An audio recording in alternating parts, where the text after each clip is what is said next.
అవును ఓడిపోయినా నిజమే కదా, నిజమే కదా.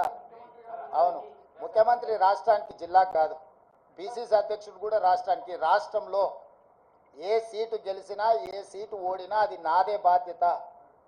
ఈ పిసిసి అధ్యక్షుడిగా రాష్ట్ర ముఖ్యమంత్రిగా రాష్ట్రం నలుమూలలో వచ్చే ఏ ఫలితాలైనా నేనే తీసుకోవాలి. ఈ విషయాన్ని మీరు హుజూరాబాద్ ఎన్నికలప్పుడు గుర్తు చేసిరు, హుజూర్ నగర్ ఎన్నికలప్పుడు గుర్తు చేసిండ్రు, నాగార్జున సాగర్ ఎన్నికలప్పుడు గుర్తు చేసిండ్రు, మునుగోడు ఎన్నికలప్పుడు కూడా గుర్తు చేసిండ్రు. ఇప్పుడు కూడా గెలుపు ఓటములు అన్నిటికీ నేనే బాధ్యుణ్ణి.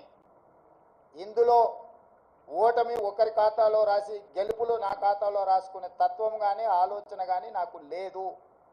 కాబట్టి ఇచ్చిన ఫలితాలు వచ్చిన ఫలితాలు ఉగాది పచ్చడి లాంటివి.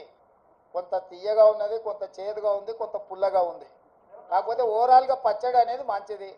ఇప్పుడు వచ్చిన ఫలితాలను పిసిసి అధ్యక్షుడిగా రాష్ట్ర ముఖ్యమంత్రిగా ఉగాది పచ్చడి లాగా నేను స్వీకరించదలుచుకున్నా.